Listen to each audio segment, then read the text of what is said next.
My name is Alara Vance. For as long as I can remember, my world has been painted in the quiet hues of turned soil, the soft scent of rain on lavender, and the silent companionship of books. I run a small community-funded bookshop and garden in the quieter part of Charleston, a little haven called the Gilded Page, where stories and seedlings grow side by side. It's a life I built for myself, piece by piece, after my mother passed and my father, Arthur, seemed to drift away into a world I no longer recognized, a world of polished surfaces and hollow laughter, the world he entered when he married Isabel. The drive to the law firm of Davies and Albright felt like a journey to a foreign country. The air in their lobby was cool and still, smelling faintly of beeswax polish and old, important paper. Sunlight struggled through tall, mullioned windows, illuminating dust motes dancing in solemn columns over Persian rugs. On the walls hung portraits of the firm's founders, men with severe expressions and eyes that seemed to hold the weight of legacies. It was a place built to intimidate, to remind you of the gravity of things like money and death. I chose a chair in the corner, feeling small in my simple linen dress, a stark contrast to the scene unfolding across the room. My stepmother, Isabel, was the center of her own universe, flanked by her two children, Leo and Sophia. Her voice, usually a carefully modulated purr, was today a conspiratorial whisper, weaving dreams of a future that was, in her mind, only moments away.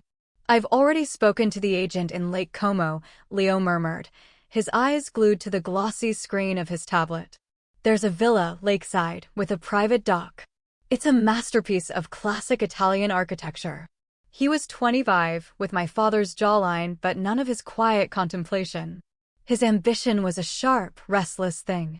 "And I found the most divine brownstone in Beacon Hill," Sophia added, tucking a strand of expertly highlighted hair behind her ear. At 23, she was a perfect echo of her mother, all graceful gestures and curated elegance. Just a small one, of course. Perfect for hosting intimate soirees. Isabel reached out, her fingers, adorned with a diamond that had once been my mother's, lightly touching their arms. "Patience, my darlings. First, the tedious but necessary formalities. Then, the world is our oyster." Her gaze slid across the room and landed on me. It wasn't the hot venom of the storybooks, it was something colder, more dismissive, like the look one gives an inconvenient piece of furniture. I felt the familiar tightening in my chest, the old hurt that I had learned to pack away like winter clothes. I pulled out my own worn paperback, its creased spine a comfort in my hands, and pretended to read, letting the printed words form a shield. "I'm surprised she even came," Isabel's whisper carried across the polished silence, as intended. Arthur was quite clear about his wishes. He wanted to ensure the family was taken care of. The family. The phrase was a carefully constructed wall, and I had long ago stopped trying to scale it. Arthur. She still called him Arthur, never your father, when speaking to me, as if to sever the final, most fundamental link between us. The name felt foreign on her tongue, a smooth stone worn down by years of casual use. To me, he was Dad, a name that held the warmth of childhood memories, piggyback rides, the smell of sawdust in his workshop, the patient way he taught me to identify constellations in the night sky. A quiet woman in a gray suit appeared at the door. "Mr. Davies will see you now." We rose and followed her into a conference room that felt like the heart of the building's solemnity. A long mahogany table gleamed under a low-hanging brass lamp. At its head sat Mr. Davies, a man whose kindness seemed to emanate from him like warmth from a hearth. He had known my father since they were boys, and his face, etched with the fine lines of a long life, held a genuine sadness. My father's file, a thick, cream-colored folder, lay closed before him. "Please have a seat," he said, his voice gentle. He looked at each of us, his gaze lingering on me for a moment with an expression I couldn't quite decipher, a mixture of compassion and something else, something like anticipation. "Can I get anyone some water? Tea? This may take some time." "Let's just proceed," James, Isabel said, her tone brisk as she took the seat directly opposite him, a self-appointed position of power. "I have an appointment with our wealth manager at 4. "Of course, Isabel." Mr. Davies nodded, a flicker of sorrow in his eyes. He placed his hands on the folder. Before we begin, I want to express my deepest condolences. Arthur was more than a client. He was one of my oldest and dearest friends. The world is a lesser place without his quiet wisdom. Thank you, James. He was a wonderful man, Isabel said, the words a smooth, practiced recitation. Now, regarding the estate. A small, almost imperceptible muscle twitched in Mr. Davies's jaw. Very well. We will begin with the reading of Arthur Vance's last will and testament, dated. He opened the folder and peered at the document, June 14th, 6 years ago. 6 years. The question slipped out of me, a small, quiet sound in the heavy silence. I thought he might have updated it. Isabel produced a soft, tinkling laugh that grated on my nerves. Oh, Elara, darling. You've always been so beautifully naive about these practical matters. Of course, we updated everything. After Arthur and I were married, we sat down with our legal team to restructure his assets. It was the responsible thing to do, to protect the immediate family's interests. The immediate family, I echoed, the words tasting like ash. Meaning those of us who were here for him, day in and day out, during his final years, she said, her voice softening into a cloying sweetness that was far more painful than her disdain. Not the daughter who was always too absorbed in her little garden project to make time for her ailing father. The accusation struck a raw nerve, not because it was true, but because it was the carefully crafted narrative she had sold to everyone, including, at times, my father himself. I thought of the countless phone calls that went unanswered, the family dinners I was only told about after they had happened, the times she had intercepted my messages, telling my father I was terribly busy when he'd asked for me. I remembered the wall she had built, brick by insidious brick, until it felt too high to climb. I looked down at my hands, at the faint traces of soil under my fingernails, and felt a surge of love for the simple, honest world I had created for myself, a world she could never understand, let alone touch. Shall we proceed? Mr. Davies asked, his gaze once again finding mine, holding that same unreadable, gentle expression. By all means, Isabel said, settling back in her chair with a sigh of satisfaction. Though it's all quite straightforward.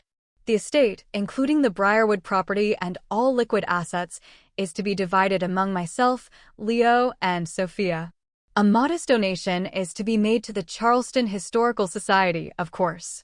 As for Elara, she paused, savoring the moment, her eyes shining with a triumphant gleam she could no longer conceal. Arthur felt it best she receive nothing. He worried that a large inheritance would be a burden to her simple lifestyle. It was, in its own way, an act of love. The room fell silent. Leo and Sophia exchanged small, victorious smiles. Isabel looked like a queen who had just secured her dynasty.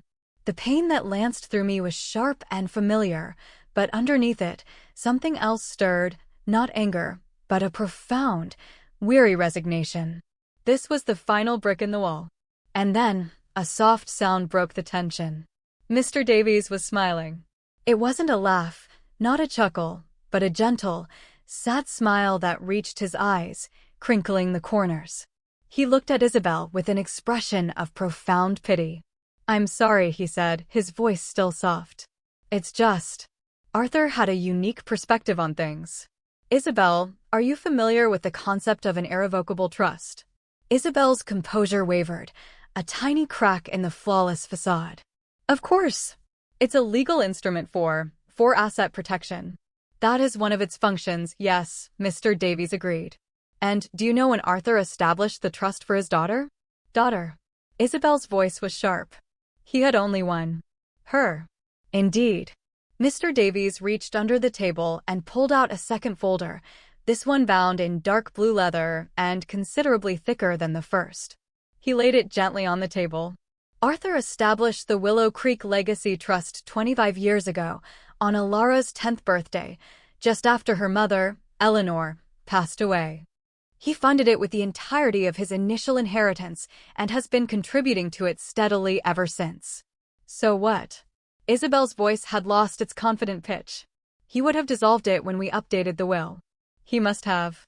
Mr. Davies slowly shook his head. That's the thing about an irrevocable trust, Isabel. It cannot be easily revoked or altered without the beneficiary's consent. I have the trust documents here, including every amendment. The final one was made 14 months ago. But the most important clause, the one Arthur and I drafted with Eleanor all those years ago, concerns the transfer of assets. He paused, letting the weight of his words settle in the silent room. Isabel's face, beneath its expensive layer of makeup, was beginning to look pale and drawn. Leo and Sophia had stopped smiling, their expressions turning to ones of confused apprehension. The trust was structured to transfer all of its holdings to Alara upon one of two conditions, Mr. Davies continued, his voice as calm and steady as a flowing river. Either on her 35th birthday or upon Arthur's death, whichever came first. That's not possible, Isabel whispered, her voice a reedy thread. Mr. Davies turned his kind eyes to me. Alara, if you don't mind my asking, when was your birthday? My heart began to beat a little faster, a frantic bird against my ribs. It was 15 months ago, I said, my voice barely audible. I spent the day at the community garden. Dad sent me a bouquet of white roses, the kind Mom used to grow. I remembered the simple, unsigned card that came with them, which just said, for my Eleanor's girl. I'd thought it was a simple, sweet gesture. I hadn't understood its true significance. Ah, yes. Mr. Davies nodded, a flicker of memory in his eyes. That was the same week Arthur came to my office to sign the final amendment. He was very clear about his intentions. He wanted to ensure the foundation of your future was secure before any potential complications could arise from the reading of his will. He turned his gaze back to Isabel, whose face was now the color of chalk. You see, Isabel, the will you hold so dear pertains only to the assets Arthur held personally at the time of his death. But the trust transferred ownership of the Briarwood estate, the coastal cottage in Beaufort, his entire portfolio of stocks and bonds, and his art collection to Alara over a year ago. The total value at the time of transfer was just over $7 million. The silence in the room was absolute, broken only by a small, strangled gasp from Sophia. 7 million? Leo's voice cracked on the word, his face a mask of disbelief. Actually, Mr. Davies corrected gently, that was the value 15 months ago. Given the market's performance and some shrewd investments Arthur made on the trust's behalf in its final years, the current valuation is closer to 9 million. But the house, Sophia cried out, her voice shrill. The cars, the bank accounts we've been using. All assets of the trust, Mr. Davies explained with infinite patience. Which means, for the past 15 months, you have been living in Alara's home, driving her cars, and spending, I'm afraid, her money.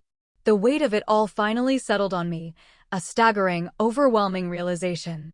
I looked at my hands, still holding my book, and thought of my father. The distance, the silence, the small, painful moments of exclusion, they hadn't been a rejection. They had been a shield.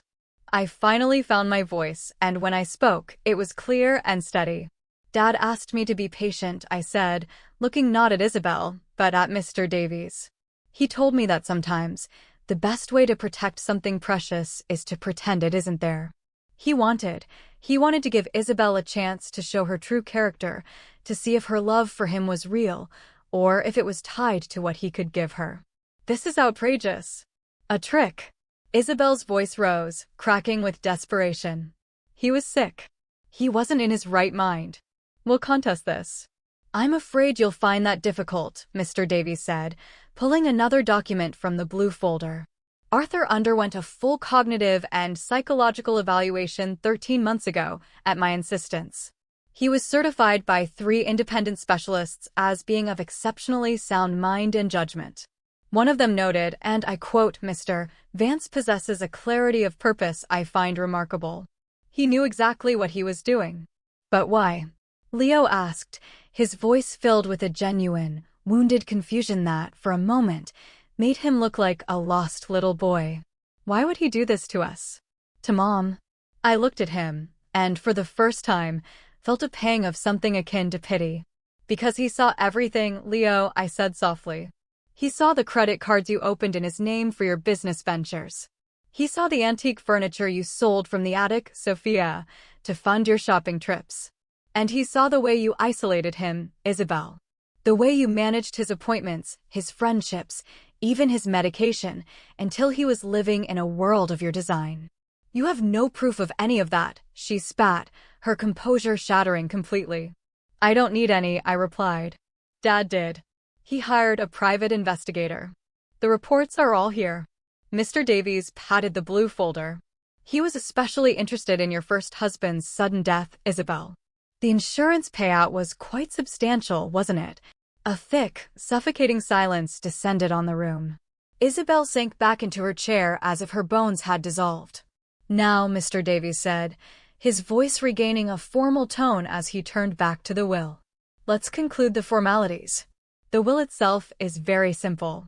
To my wife, Isabel Vance, I leave the sum of $100 for the care she provided. A similar amount is left to Leo and Sophia. The remainder of the estate, which consists primarily of personal effects and sentimental items, as all significant assets were previously transferred to the trust, is left to my daughter, Alara Vance. He slid 3 crisp $100 bills across the table. $100? Sophia whispered, staring at the bill as if it were a scorpion. Actually, I said, reaching into my bag, I have something for you as well. I pulled out 3 thick envelopes and placed them gently on the table. They weren't eviction notices. They were something else. This is a proposal, I said, my voice quiet but firm. It outlines a plan for you to vacate the properties over the next 90 days. It includes funds to cover first and last month's rent on a new residence for each of you and a stipend to help you transition. It's more than you were offered. It's an offer of a fresh start. You can't just pay us to leave. Isabel stood, her chair scraping harshly against the floor. I am his widow. This house is my home. You are a guest in my home, I corrected, my voice gentle but unyielding. A guest whose welcome has, regrettably, expired. The house, the cottage, the apartment in the city Leo has been using, they are all mine. This was the hardest part, drawing a line not of anger, but of truth. It was a boundary, and I was learning, in that very moment, how to stand behind it. How did you know about the apartment? Leo stammered. The same way Dad knew about everything, I said. He loved you in his own way. He was just deeply disappointed.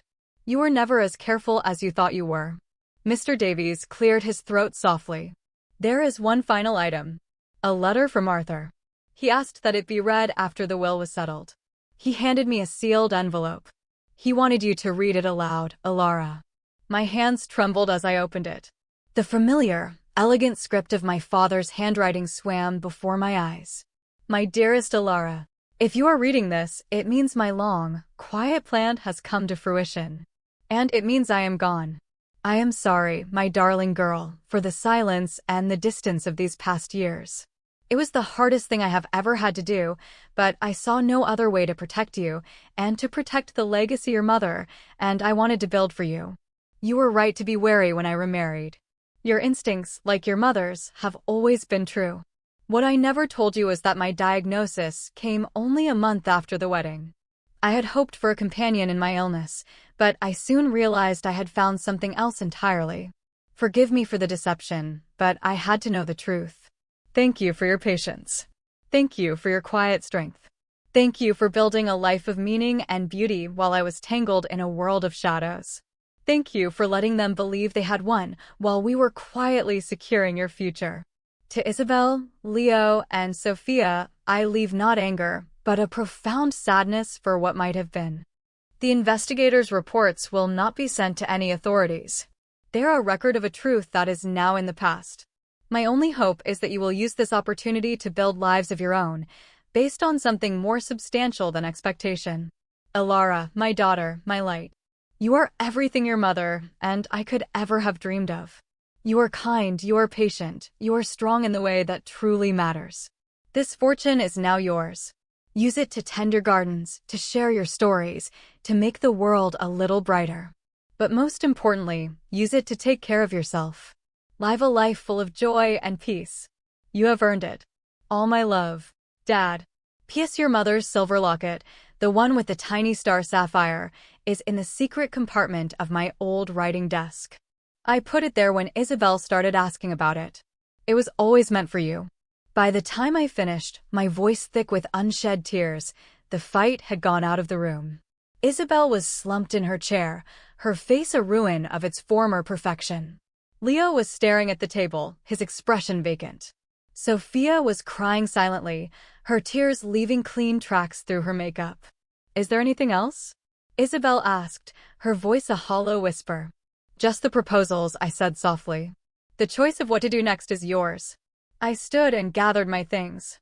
Mr. Davies, thank you. For everything. For being my father's friend. It was an honor, Alara, he said, his eyes shining with unshed tears of his own. Your father was a remarkable man.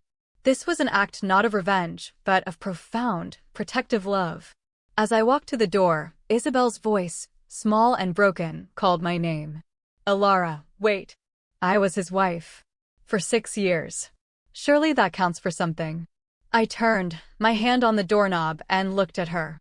The anger I thought I would feel was gone, replaced by a vast, aching sadness. It counts for exactly what you made it, Isabel. Dad gave you 6 years of his life. In return, you tried to take everything he had built. The proposals on the table are my attempt to be more generous than that. I hope you'll take it. I left them there in the quiet, mahogany-scented room, surrounded by the wreckage of their expectations. I didn't drive to the cemetery. Instead, I drove to the Gilded Page. I walked through the door, breathing in the familiar, comforting scent of old paper and damp earth. I went out to the small garden in the back, the late afternoon sun warming my face. I knelt down and plunged my hands into the cool, dark soil, grounding myself in the real, the tangible, the living. My phone buzzed in my pocket. It was Clara, my father's nurse, a warm, gentle woman Isabel had never managed to replace. I just heard from Mr. Davies, she said, her voice full of emotion. Oh, Alara. He would be so proud of you today. He was so brave, Clara, I whispered, tears finally falling freely, watering the soil beneath my hands. He was, she agreed. He talked about you all the time, especially at the end. He'd watch you from his window when you thought he was sleeping, tending to his roses. He said you had your mother's hands and her heart. After we hung up, I stayed there for a long time, letting the sun dip below the rooftops until the sky was bruised with the colors of twilight. The grief was a vast ocean, but for the first time, it was not accompanied by the ache of misunderstanding. It was a clean grief, a pure tribute to the man I had loved and I now knew, who had loved me fiercely and protectively in return. Later that week, after the initial shock had settled, I drove to Briarwood. The house stood silent and imposing at the end of the long, oak-lined drive. It felt strange to walk through the front door, knowing it was mine. I went in my father's study, the air thick with the scent of his pipe tobacco and leather-bound books. I found the writing desk and, with trembling fingers, opened the secret compartment. There, nestled on a bed of faded velvet, was my mother's silver locket. It was cool against my skin as I fastened it around my neck. I spent the next few days sorting through a life, my father's and mine. I found photo albums, letters, his old woodworking tools. And in a drawer, I found a stack of letters addressed to Isabel, Leo, and Sophia, written in my father's hand but never sent. They were full of aborted attempts to connect, to express his disappointment, his hopes, his love. He had tried, in his own quiet way, right up until the end. A month later, I received a letter. The handwriting was shaky, unfamiliar. It was from Leo. He didn't apologize, not in so many words. But he told me he had moved into a small apartment downtown and had enrolled in a local community college to study horticulture. He said he remembered helping my father in the garden as a small boy before he decided it wasn't a cool thing to do. He asked if, sometime, he could maybe volunteer at the Gilded Page. He just wanted to learn how to make things grow again. I sat with the letter for a long time, looking out the window of my father's study, across the sprawling lawns of my new, complicated inheritance. The locket was a cool, steady weight against my chest. The path forward was not a simple one. It was tangled with grief and memory, with broken trust and the fragile possibility of new beginnings. But as the sun set, casting long shadows across the grass, I knew one thing with absolute certainty. My father hadn't just left me a fortune. He had left me a choice. And for the first time in my life, I felt strong enough to make it. I picked up a pen and began to write back.